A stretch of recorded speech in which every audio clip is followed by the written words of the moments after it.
Hello friends, এগিয়ে টুপঞ্জিত সকলকে স্বাগত। রেলওয়ে গ্রুপটি 2025কে টার্গেট করে ম্যাথের উপর যে প্র্যাকটিস সেট করা শুরু করেছিলাম সেটি 7 নম্বর সেটটি নিয়ে চলে এসেছে আজকের এই ভিডিওতে। 25টা কোশ্চেন থাকে 25 নম্বরে, তো 25-এর মধ্যে ম্যাক্সিমাম নাম্বার কীভাবে অ্যাটেম্প করবেন সেটারই কিন্তু প্রস্তুতি চলছে লাস্ট এক মাসে। তো বলতেই পারেন সেরা প্রস্তুতি হতে চলেছে এই প্র্যাকটিস সেটের মাধ্যমে। যে সমস্ত টাইপের কোশ্চেনগুলো করাবো প্রত্যেকটা টাইপ কিন্তু ইম্পর্টেন্ট, এক্সামে কিন্তু এই টাইপের কোশ্চেন আপনারা বিভিন্ন শিফটে দেখতে পাবেন। তো চলুন শুরু করবো। প্রত্যেকটা পিডিএফ কিন্তু টেলিগ্রাম চ্যানেলে দিয়ে দেওয়া হচ্ছে, সেখান থেকে আপনারা ডাউনলোড করে নিতে পারবেন। চ্যানেলের লিঙ্ক ডিসক্রিপশন বক্স বা কমেন্ট সেকশনের মধ্যে পেয়ে যাবেন। তো চলুন দেখে নেব ফার্স্ট কোশ্চেন কি বলছে। তো এখানে ফার্স্ট কোশ্চেন কি বলছে, ইম্পর্ট্যান্ট একটি কোশ্চেন দিয়ে শুরু করছি।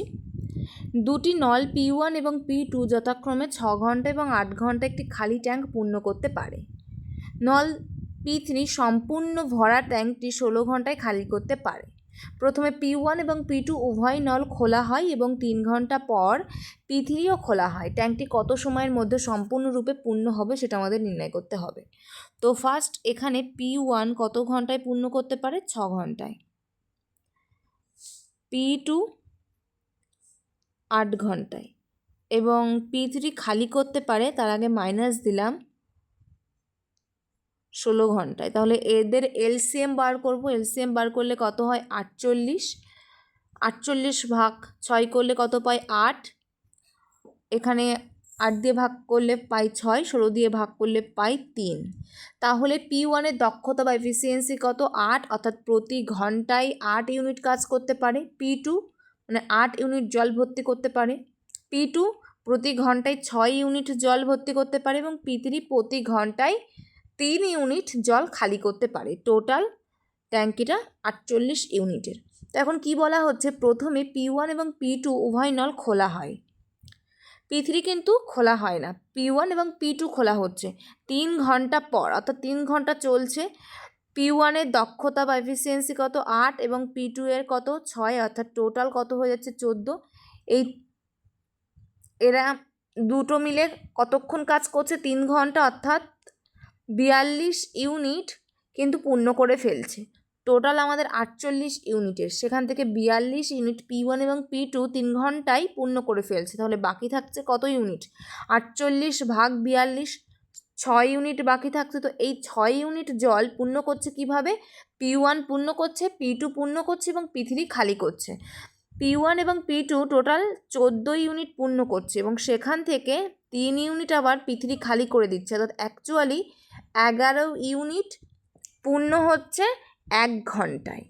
তাহলে 6 ইউনিট পূর্ণ করতে কত সময় লাগবে? 6/11।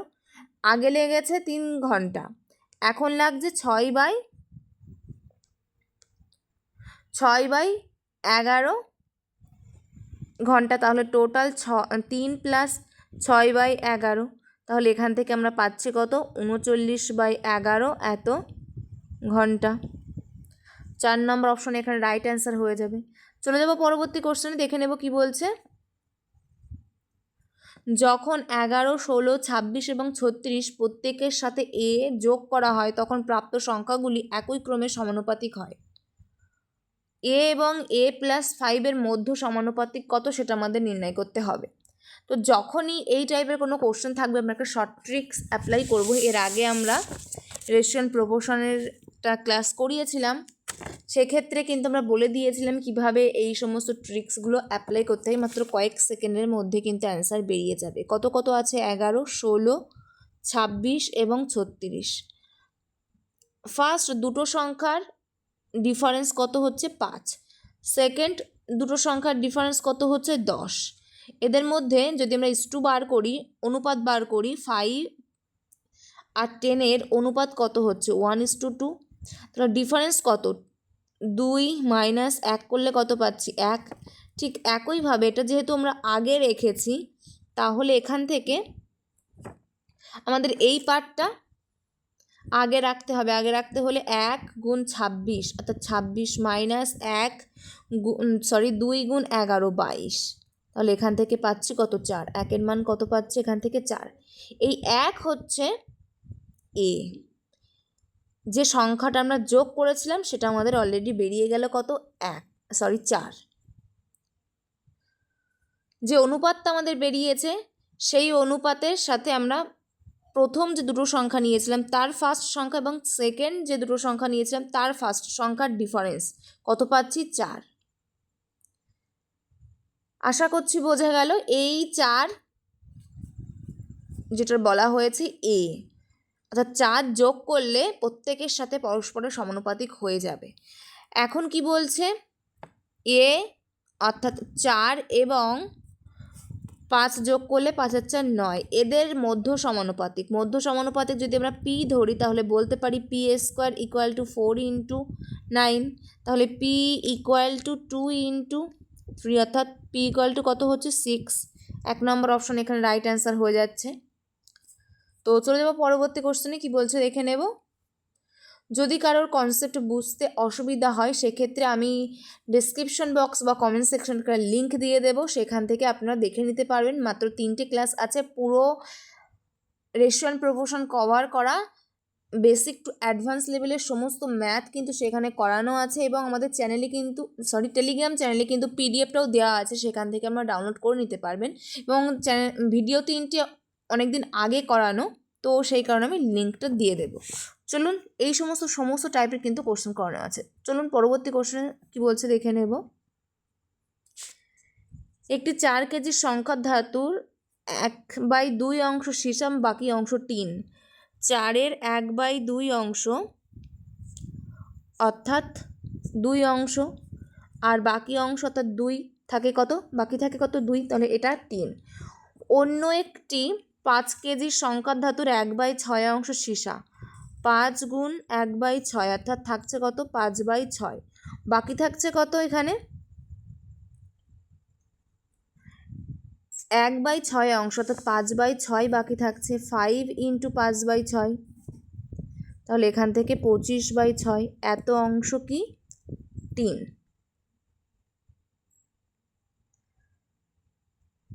তাহলে এখন কি বলছে, এই দুটি সংখ্যার ধাতুর প্রদত্ত পরিমাণের মিশ্রণে সীসা ও টিনের অনুপাত কত সেটাই আমাদের নির্ণয় করতে হবে। তো ফার্স্ট যে সংখ্যা ধাতুর কথা বলা হয়েছে সেখানে সীসা কত আছে 2, এবং সেকেন্ড যে সংখ্যা ধাতুর কথা বলা হয়েছে সেখানে সীসা কত আছে 5/6, 2 যোগ 5/6 করলে কত হয় 6 দুগুণ 12, 5 অর্থাৎ 17/6। এবং প্রথম সংখ্যা ধাতুর ক্ষেত্রে টিন কত আছে 2 কেজি, এবং দ্বিতীয় সংখ্যা ধাতুর ক্ষেত্রে টিন কত আছে 25/2 কেজি। তাহলে টোটাল কত কেজি হচ্ছে 2 যোগ 25/6, 6 দুগুণ 12 যোগ 25 তো 37/6। তাহলে এই দুটোর অনুপাত কিন্তু আমাদের চেয়েছে। 6 ক্যান্সেল আউট হচ্ছে, তাহলে থাকছে কত 17:37, অর্থাৎ 3 নম্বর অপশন কিন্তু এখানে রাইট অ্যান্সার হয়ে যাচ্ছে। চলে যাবো পরবর্তী কোশ্চেনে, কি বলছে দেখে নেব। কি বলছে, if x y and z are the range, mode and median respectively of the data. এখানে বলা হয়েছে 12, 9, এখানে আমি পরপর সাজালাম, এটা যেহেতু আমাদের রেঞ্জ বার করতে হবে। রেঞ্জ বার করতে গেলে আমাদের সর্বোচ্চ সংখ্যা মাইনাস সর্বনিম্ন সংখ্যা করতে হয়, তাহলে পরপর সাজালে ফার্স্ট আসে আমাদের 9, 10, 12, 13, 15, 16, 21, 24 অ্যান্ড 25। তাহলে এখান থেকে আমরা রেঞ্জ কত পাই 25 মাইনাস 9 অর্থাৎ 16, যেটা বলা আছে এক্স। মোট কত পাই এখান থেকে আমরা, মোড যেটা সবথেকে বেশি পরিমাণে আছে যে সংখ্যাটা সেটাই আমাদের মোড হয়ে যায়।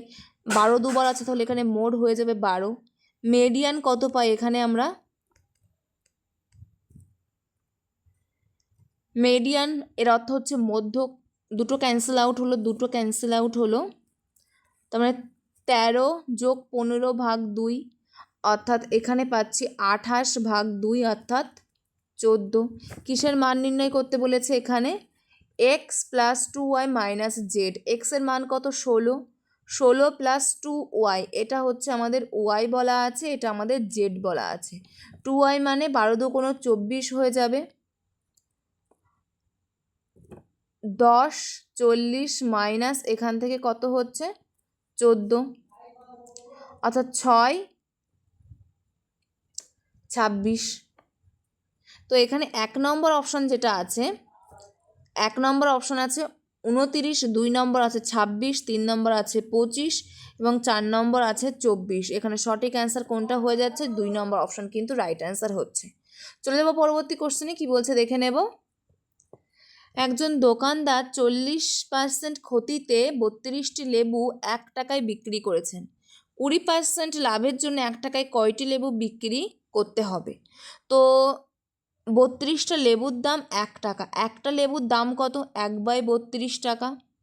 কত পার্সেন্ট ক্ষতি? 40%। 100 টাকায় যদি কেনে সেটা 60 টাকায় বিক্রি করছে, তাহলে এখানে হয়ে যাবে ইন্টু 60 ইকুয়াল টু 1 টাকায় আমরা ধরে নিচ্ছি এক্সট্রা লেবু বিক্রি করছে, অর্থাৎ 1/x। 20% লাভ, 100 টাকায় কিনলে 120 টাকায় বিক্রি করবে, 120 ইন্টু 120। এটার ক্যালকুলেশন করলে এক্সের মান বার করলে কিন্তু আমাদের এখান থেকে অ্যান্সার বেরিয়ে আসবে। 0 0 ক্যান্সেল আউট হচ্ছে, 6 দিয়ে কাটলাম 2, 2 দিয়ে কাটলাম 16, তাহলে এক্সের মান হয়ে যাচ্ছে 16। 4 নম্বর অপশন কিন্তু এখানে রাইট অ্যান্সার হয়ে যাচ্ছে। চলে যাব পরবর্তী কোশ্চেনে, কি বলছে দেখে নেব। সংলগ্ন চিত্রে সরলরেখা আই এবং সরলরেখা এম এর সমান্তরাল x + 2y এর মান কত হবে সেটা আমাদের নির্ণয় করতে হবে। তাহলে এখানে আমরা যেটা দেখতে পাচ্ছি আই এবং এম সমান্তরাল, তাহলে এখান থেকে আমরা বলতে পারি এই দুটো পরস্পর একান্তর কোণ, অর্থাৎ এই কোণের মান যা, একটু ভুল বললাম, এই দুটো পরস্পরের একান্তর কোণ, এই কোণের মান যা হবে এই কোণের মান তাই হবে এটা। তাহলে এই কোণটার মান কত হবে? এটা যদি 105 হয়, পুরোটা 180, তাহলে 180 মাইনাস 105, অর্থাৎ এটার মান হয়ে যাচ্ছে 75। তাহলে এক্সের মান কত হয়ে যাচ্ছে? 75। ঠিক একইভাবে এটা যদি আমরা দেখি তাহলে এই কোণের মান যা হবে এই কোণের মান তাই হবে। বা এটা যদি আমরা দেখি, এই কোণের মান যা হবে এই কোণের মান তাই হবে, একান্তর কোণ পরস্পরের। এটা হচ্ছে 60 ডিগ্রি, তাহলে এই কোণের মানটা কত হয়ে যাবে? 120 ডিগ্রি। তাহলে এই কোণ মান ওয়াইয়ের মান কত হয়ে যাবে? 120। এখানে বলেছে 2y, অর্থাৎ 240 যোগ কত? 75। তাহলে এখান থেকে আমাদের কত বার হচ্ছে? এখান থেকে 315। 4 নম্বর অপশন রাইট অ্যান্সার হচ্ছে।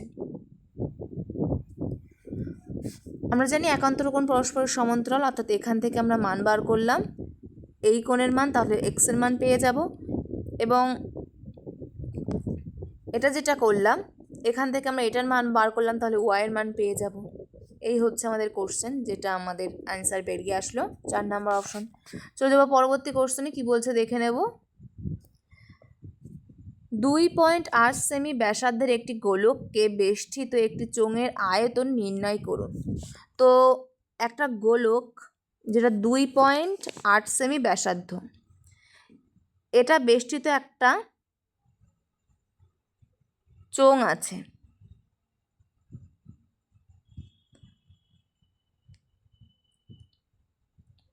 এটার মান কত? এটা যদি বৃত্তের কেন্দ্র হয়, এটা আর এর মান বলা আছে 2.8, এটার মানও আর হয়ে যাবে এবং এটার মানও আর হয়ে যাবে। তাহলে টোটাল কত হচ্ছে? টোটাল 2r, অর্থাৎ এখান থেকে আমরা পাচ্ছি 5.6, যেটা হচ্ছে চোঙের উচ্চতা h। তাহলে আমরা কি জানি?